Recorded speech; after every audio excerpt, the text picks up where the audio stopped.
Hi everyone, welcome to the Model Gaming Show. My name is GW Fawkes, I'm your host, and let's dig right in.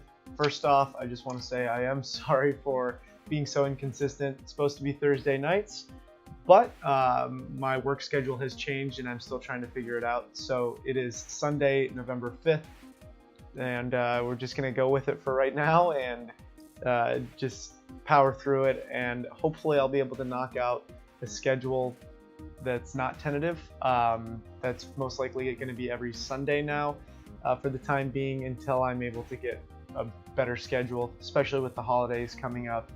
Things are going to be in flux, and I'm just going to do this when I can, at least once a week. So I'll let you know the changes when they come.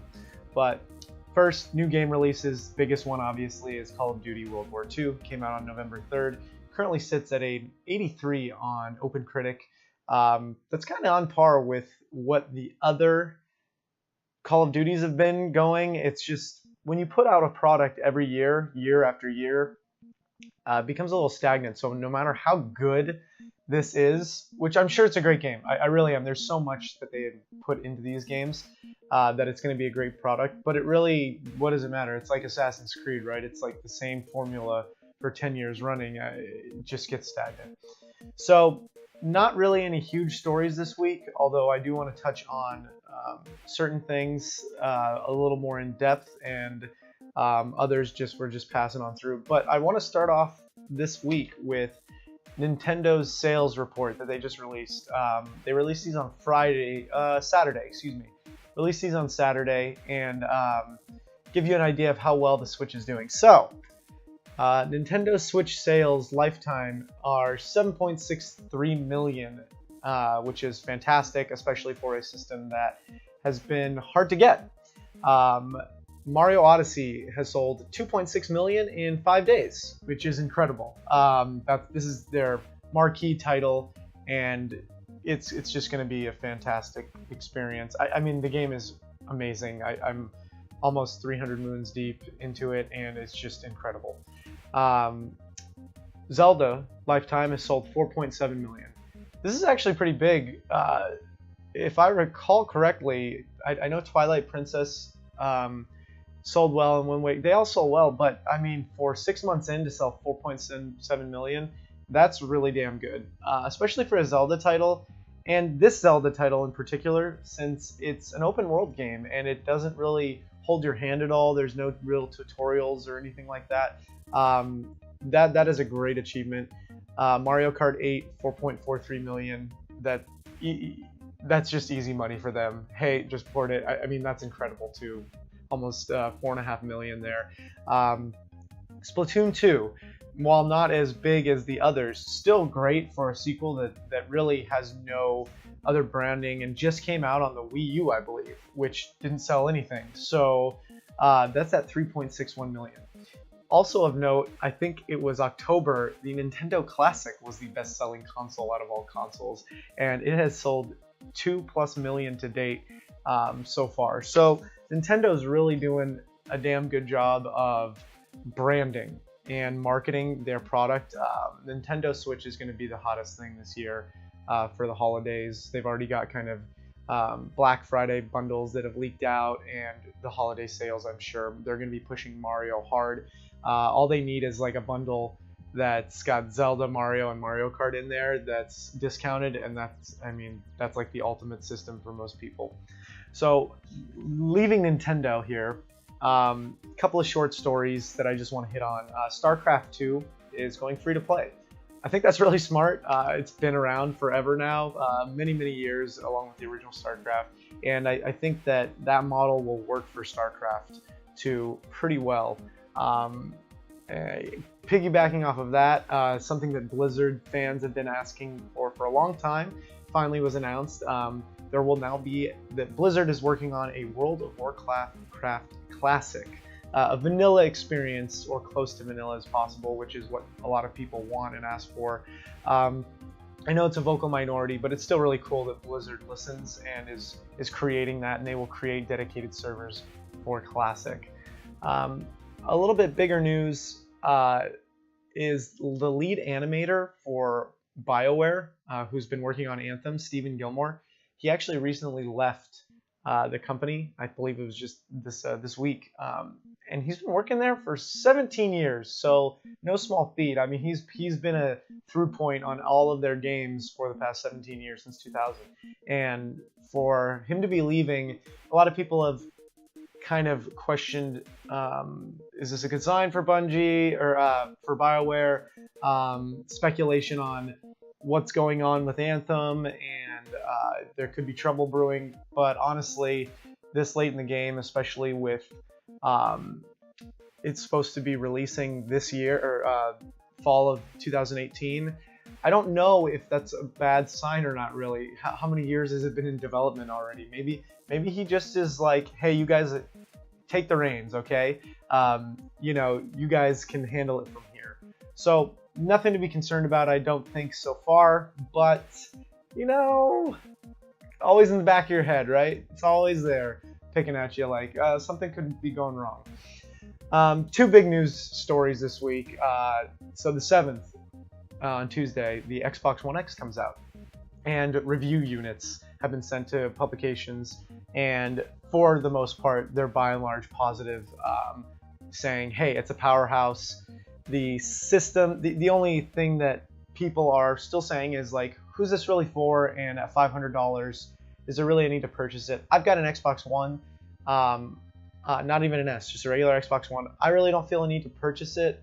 Granted, I do have a good computer, but at the same time, 4K really hasn't, the retention rate on 4K just isn't there for me.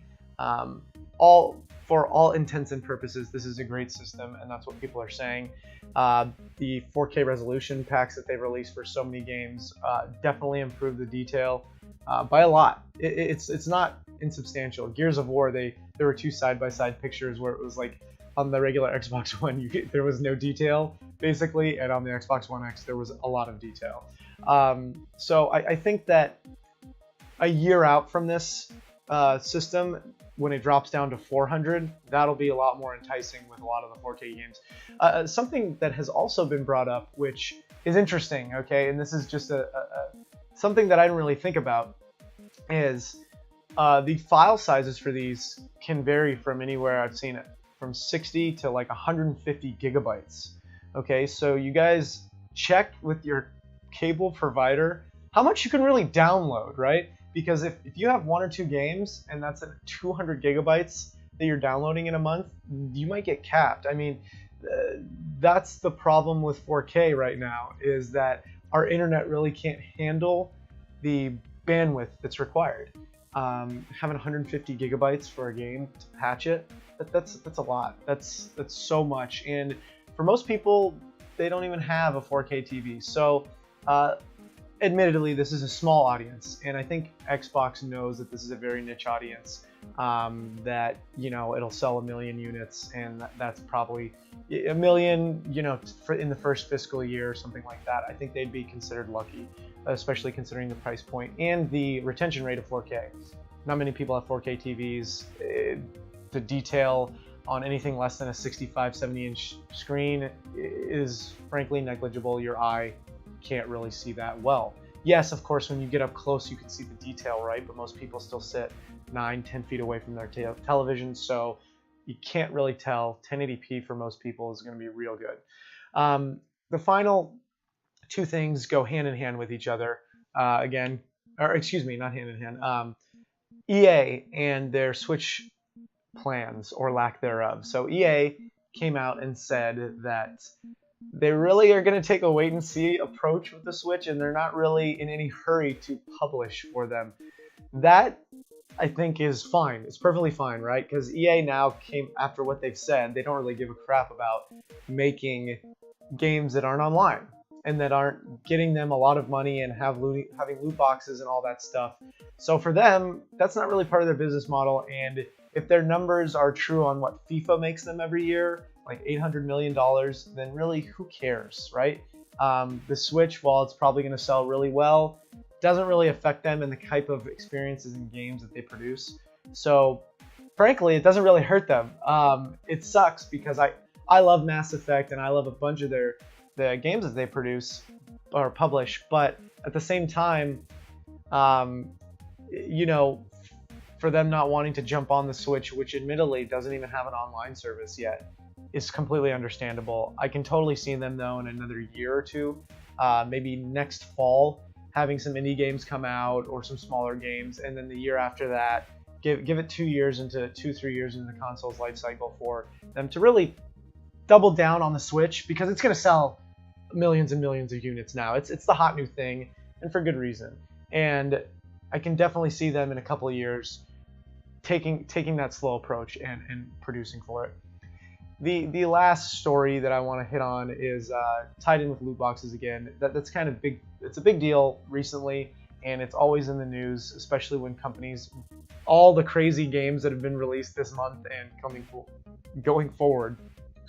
Loot boxes are a big thing. They're not going to go away anytime soon, and it's just going to take companies a long time, or corporations a while, to fine-tune it so there's not so much resentment towards it. But Call of Duty has loot boxes. Surprise, surprise, right? But it's kind of egregious in the way that they do it, and it's pretty funny. Like, you're storming the beach of Normandy, right? And a loot box literally like falls from the sky and is like animated. It's like, you know, dancing around and stuff. And it's just, to me, that is so like game breaking almost, where it's so intrusive, right? It's like in the middle of your game, this loot box just falls and like interrupts your experience to yell at you and say, "Hey, check me out. I'm a loot box. You know, I can give you certain ranks and different." It's just like, come on, guys. Don't ruin the experience, right? You won't want anything that takes you out of that experience, and this totally does. It removes you from the immersion of this game, and that's what the main thing for loot boxes people have problems is. It's like how I think it's obtrusive is it, or how immersion breaking is it? If it's not and it's subtle, then that's okay. We get that games are trying to make money and companies are trying to make money. We understand that.